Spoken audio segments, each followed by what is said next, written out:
Η ΑΕΛ κέρδισε το Θεσσαλικό ντέρμπι στα πλαίσια της 6ης αγωνιστικής της Football League μπροστά σε περισσότερους από 12.000 φιλάθλους της, επικρατώντας του Ολυμπιακού Βόλου με 1-0 με τον γκολ του Γιοβάνοβιτς στο 47.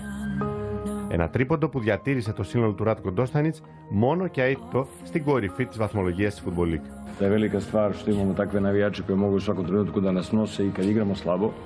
Είμαι ευτυχισμένος γιατί είμαι σε μια ομάδα που έχει τέτοιους οπαδούς που ακόμα και όταν δεν παίζουμε όπως πρέπει είναι ικανοί να μας σηκώσουν στις πλάτες τους και να μας οδηγήσουν εκεί που πρέπει.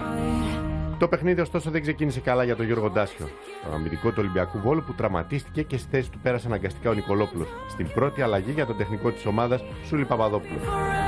Δεχτήκαμε ένα γκολ από όταν είχαμε την μπάλα εμείς, χωρίς λόγο την βγάλαμε κόρνερ, χωρίς να μας πιέζει ο αντίπαλος.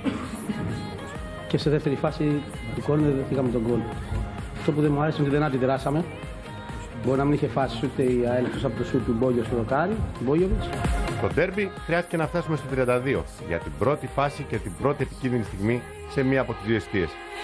Το θέλαμε πολύ για όλους και για διάφορους λόγους.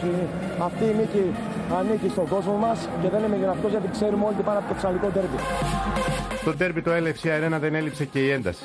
Μετά το μαρκάρισμα του Γιοβάνοβιτς στον Τεπετρίς που παραλίγο να προκαλέσει και διακοπή στο παιχνίδι, από τον διαιτητή Κατσικογιάννη να δείχνει αποφασισμένος για κάτι τέτοιο.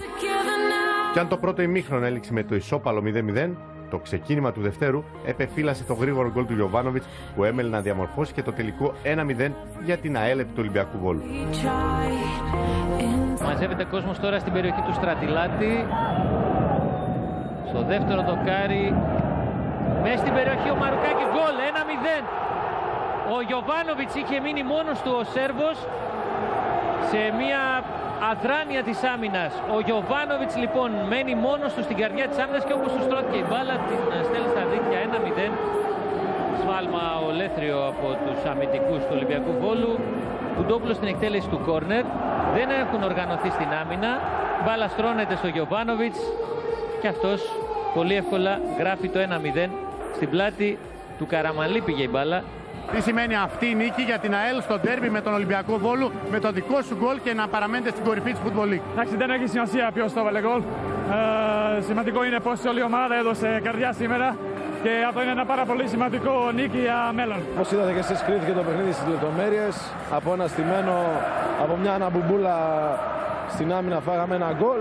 Συμβαίνουν αυτά, ήταν ένα πολύ ωραίο ντέρμπι. Και τώρα ανεβαίνει ο Μπουτζίκος. Κάνει την κούρσα, το σουτ, παράλληλα περνάει out την μπάλα.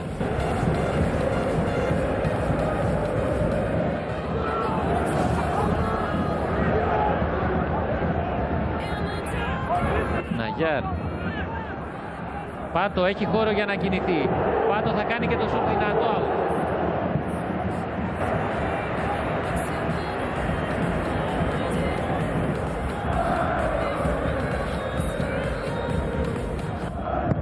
Λάθος του Καπουσάκη, η μπάλα πάνω στο Τζιάρα και out. Εδώ τώρα από το πουθενά άγγιξε τον γκολ ο Ολυμπιακός Βόλου. Ο Μπουντόπουλος στην εκτέλεση. Η μπάλα περνάει ο Βόλος. Πάτος στην αγκαλιά του Στρατιλάτη. Έχει σηκωθεί σημαία, είναι offside, δεν υπάρχει φάση.